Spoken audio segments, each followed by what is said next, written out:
No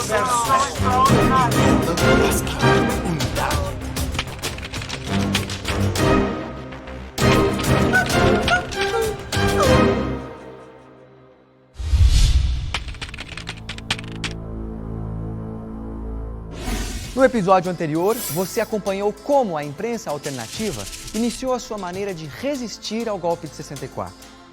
No episódio de hoje, você vai saber por que a imprensa alternativa era uma leitura obrigatória. A gente não vivia sem ler a imprensa alternativa.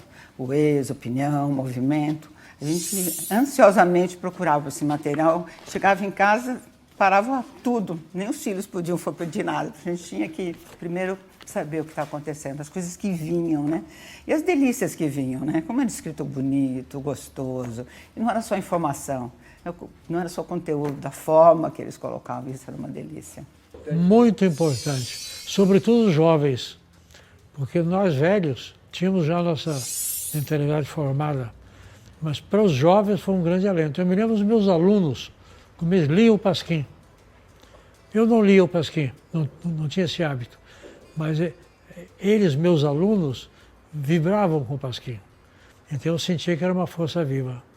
Baixado em 13 de dezembro de 1968, o AI-5 pretendia impedir qualquer manifestação de liberdade e inconformismo. Por outro lado, a resistência pela imprensa alternativa nunca saiu de cena. É o caso do jornal O Pasquim, que nasceu em 1969 e que tinha em sua equipe jornalistas e cartunistas renomados, verdadeiros herdeiros do Barão de Tararé, com a crítica na melhor forma do humor. Um dos criadores do jornal, o Jaguar, pensava no início em fazer um jornal de bairro para Ipanema. Só que rapidamente o Pasquim conquistou o país inteiro. O jornal foi feito assim como tantos jornais que nós já tínhamos feito. Juntavam um grupo de jornalistas, como fizemos o Pif Paf, por exemplo, né? Que durou 8 números, né? E eu acho que nenhum de nós imaginava que o jornal fosse passar dos 8 números. A gente estava fazendo aquilo mais de farra, né? Eu me lembro que o primeiro número foi uma discussão desgraçada, porque eu queria que, no máximo, 10 mil exemplares. Achava que era um absurdo. Acabaram lançando 20 mil e em pouco tempo estava 100 mil, né? E chegamos aos 200 mil. O Sérgio Porto foi realmente o pai pelo espírito que ele tinha e tudo, né? Era o maior gozador que esse país já teve.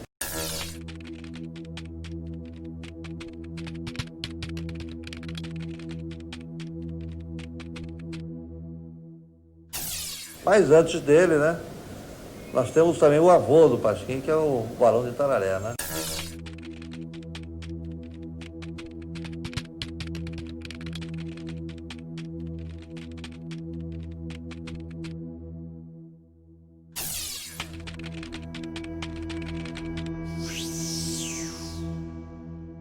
Seguindo a tradição da imprensa brasileira de oposição em cercar o tirano com o riso, o Pasquim castigava a ditadura.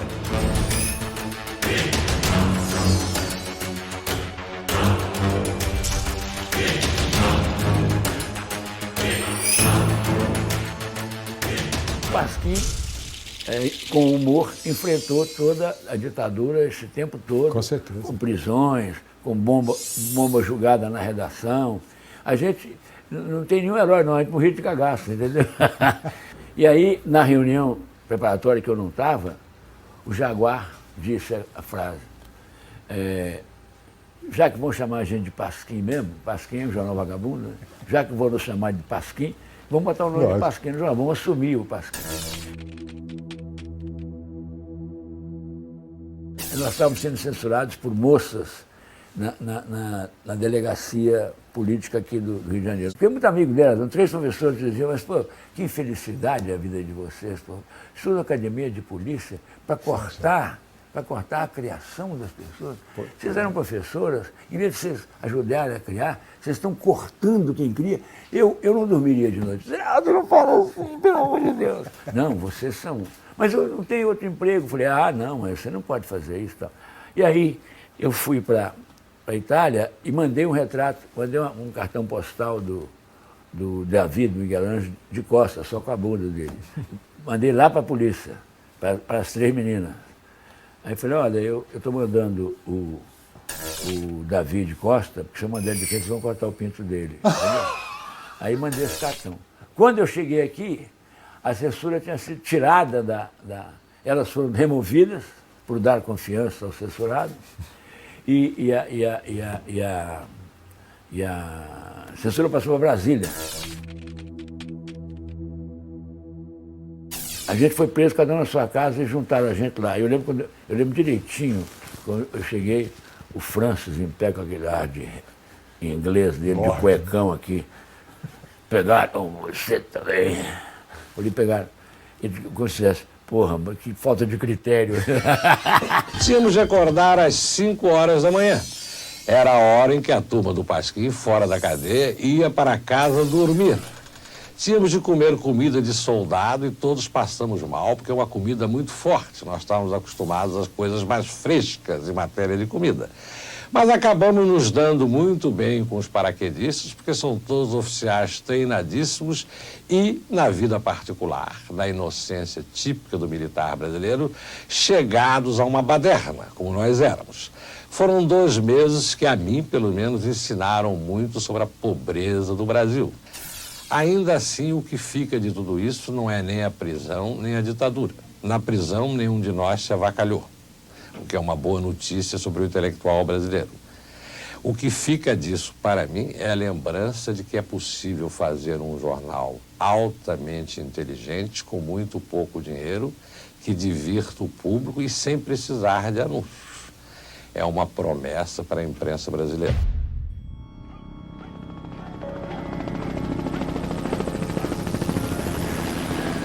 No início da década de 70, a repressão mostra todas as garras. Dizima a guerrilha do Araguaia. É o auge dos desaparecimentos e da tortura. Quando eu entrei no DOPS, eu fui imediatamente levada numa sala onde tinha uns 11 torturadores e eles me pediram para tirar a roupa. Eu disse, não tiro, não é? Naquele momento eu acho que não tinha ainda a dimensão do que era tortura. Eles me tiram a roupa, me põem numa cadeira e começam a pôr uma maquininha assim no lado e a pôr um fio na minha vagina, no meu dedo, do pé, na minha orelha e começa a rodar a manivela. Quando ele roda a manivela, eu tenho uma sensação que vou me estraçalhar. É uma coisa, o choque tem, como ele é dado em vários lugares do corpo, né? Parecia que eu ia me estraçalhar e nesse momento eu instintivamente me desloco dele e abraço o torturador que está na minha frente. Eu me lembro que ele estava com a camisa branca e quando eu me agarro a ele, o choque passa para ele. Eles não param a manivela, continuam rodando a manivela e fazendo uma cena dantesca. O cara me empurrava, larga, sua filha da puta, larga. E, ao mesmo tempo, eu não conseguia me descolar dele por causa do próprio choque. Eu nua e agarrada com o torturador, e ele não conseguia me largar. E os outros continuam dando choque e rindo, como se fosse uma brincadeira com o próprio colega, né?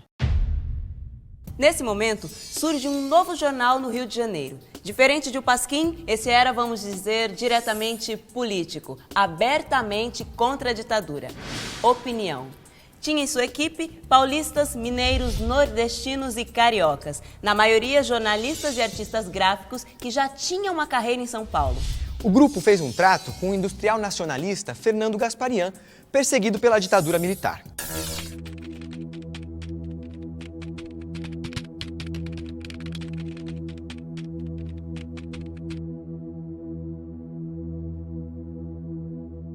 Daí nasceu Opinião.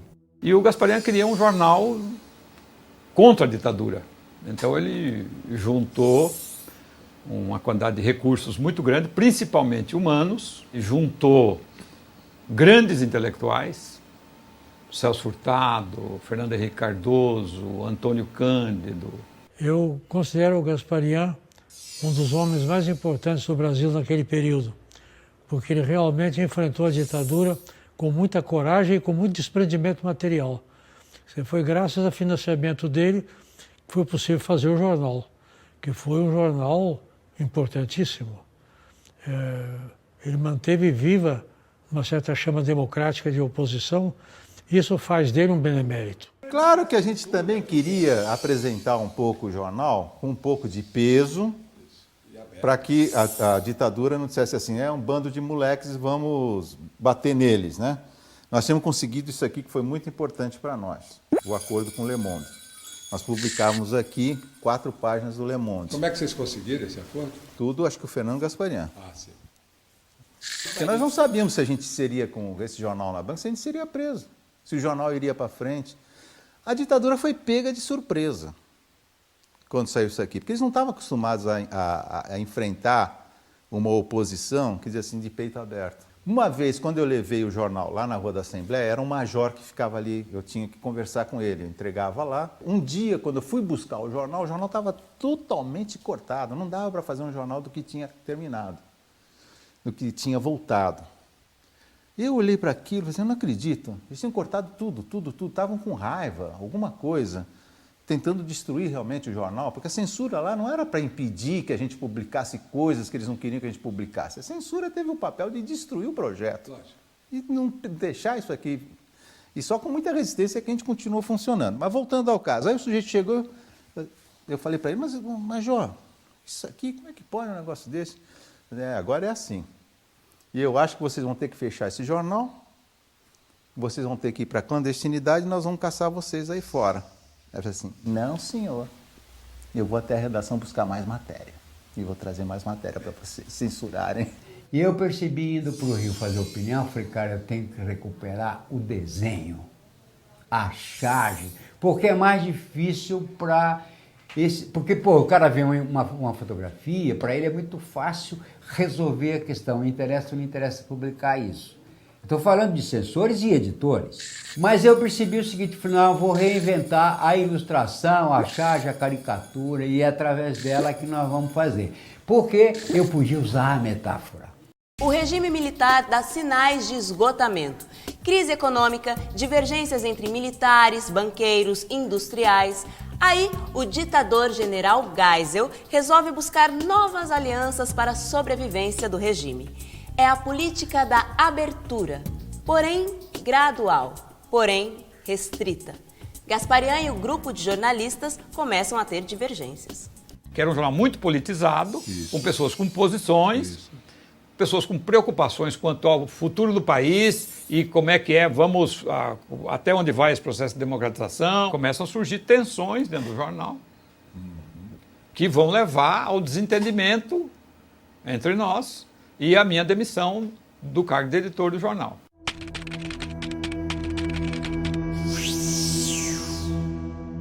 Pelas circunstâncias em que surgiu, pelo time de colaboradores que reuniu e pelo ano que apareceu, 1972, o jornal Opinião se tornou um exemplo vivo da resistência à ditadura militar pela imprensa.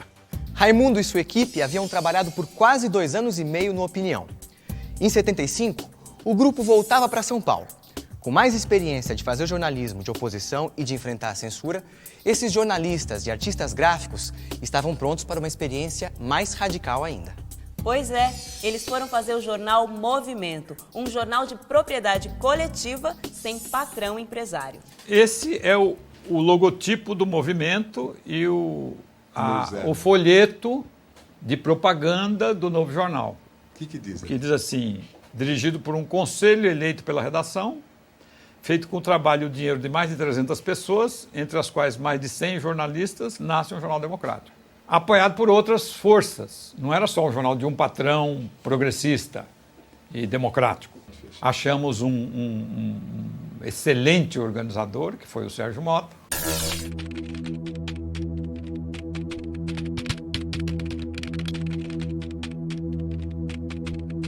E o Sérgio teve as ideias principais da organização. Ele disse, você tem que fazer uma campanha de cotas e peçam 51% para o conselho de redação. Achamos perto mais de 300 pessoas que deram dinheiro, alguns uma cota, alguns mais de uma cota, até 10 cotas.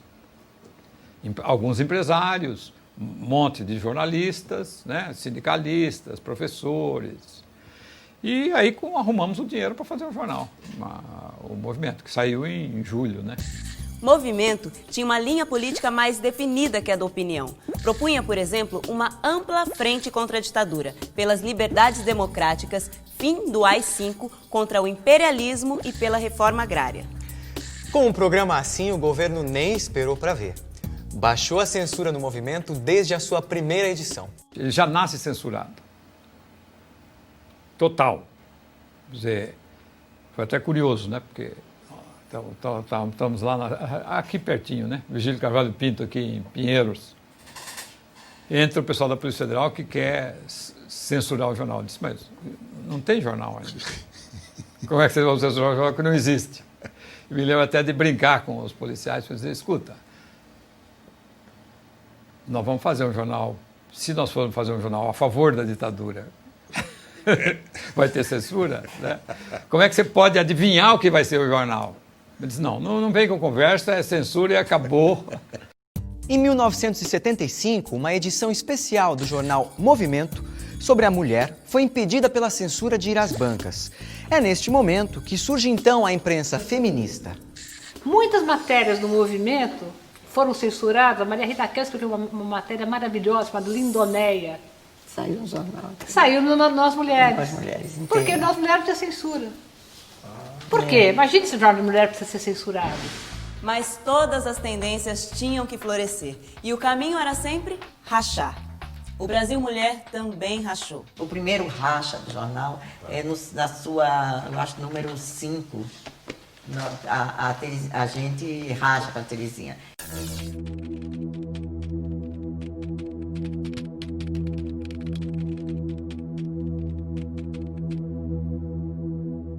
Então é uma discussão interessante, porque era uma discussão de militantes de esquerda e todas organizadas, colocando, dizendo, você quer ir embora, você tem que ir embora daqui, porque você não é feminista. Terezinha Zerbini insistia em que o jornal não fosse feminista, mas focado na luta pela anistia e as liberdades democráticas. Decidiu sair e fazer o Maria Quitéria. Digo, não dá mais, duas lutas não dá, e luta interna não dá. Então nós fizemos o nosso Maria Quitéria. Eu fiz uma que eu tenho espírito provocativo, porque os milicos era o ano da Maria Quitéria, e ela, tanto é que tem uma medalha, Maria Quitéria de heroísmo dos milicos. Então, se eu pusesse qualquer outro nome, era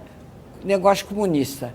Agora, Maria Quitéria, dizer que a Maria Quitéria era comunista, faz-me rir, né?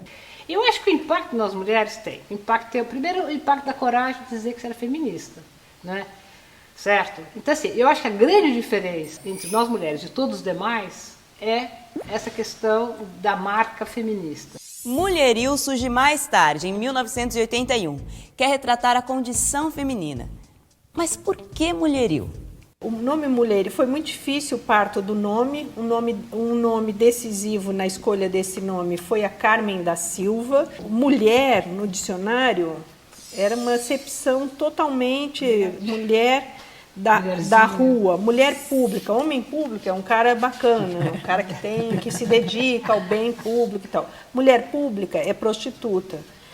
A maior parte todas as definições compostas de mulher no dicionário, no Aurélio, naquele momento, todas eram sinônimos de meretriz. Então, falou, mulherio é uma palavra quase sempre empregada com sentido pejorativo, mas é a palavra que traz, que é a mulher no coletivo, e é o que a gente é. Em Tempo surge em 78. É para ser em tudo o oposto do jornal Movimento. Como nós queríamos criar um jornal que fosse oposto ao movimento, nós criamos um jornal onde tudo tinha que ser discutido. Então, por exemplo, o editor, que era eu, não podia escrever um título, uma manchete. Tinha que ser submetido a uma discussão. Inclusive, a editoria de cultura não admitia nenhuma interferência de ninguém, eram só eles. E você, editor-chefe? E eles consideravam, por exemplo, que você diagramar um jornal era uma intervenção de conteúdo, porque a estética implica em conteúdo. Cada reunião podia rachar, porque ia ser tabloide ou ia ser igual ao movimento ou ia ser grande? Ia ser semanal, ia ser mensal? E eu ficava tentando soluções de compromisso, eu não queria outro racha. Eu achava que a esquerda não podia ficar rachando por besteira. Eu lembro da alegria de cada vez que a gente conseguia fechar alguma coisa naquelas assembleias intermináveis. Aí teve um momento triste, para mim, da desilusão de novo, que foi quando a gente falou, agora podemos abrir então para entrar gente das várias tendências. E aí virou uma corrida de tendências. Eu lembro que eu falava para alguém, eu estou sofrendo mais com isso de desilusão do que com todos os fins de namoro que eu já tive na vida. E qual era exatamente sono, a desilusão? era de achar que as pessoas não estavam sendo honestas. Eles começaram a achar que o jornal estava se desviando da sua linha, supostamente linha programática. E estava se tornando caudatário de posições liberais. Quem achava isso? O pessoal da DS, esse pessoal. Então houve uma reunião formal do Conselho de Jornal que me admoestou. Está liberal demais e tal, aí eu me demiti. Antes, durante as discussões iniciais para a formação do Em Tempo, já havia acontecido um primeiro racha para a formação do jornal Amanhã, que teve apenas um número. Na minha visão, e talvez você possa me corrigir, o Amanhã, especialmente, acabou sendo fruto da junção da ala eurocomunista do Partidão em São Paulo, representada ali pelo Goldman, pelo Jarbas de Holanda, pelo pessoal da Alboré, e, digamos, o embrião do que se supunha viria a ser um dia o Partido Socialista. Com o Chico de Oliveira, com o Zé Álvaro Moisés, você mesmo. Isso. É um grupo pequeno. E que nos aproximamos muito também do Chico de Oliveira. Do Chico, exatamente. O Chico de Oliveira, para nós, passou a ser uma norte importante. Dizer, eu não estou enganado se eu dissesse para você o seguinte. O Amanhã, se havia duas cabeças no Amanhã, essas cabeças eram Alberto Goldman e Chico de Oliveira.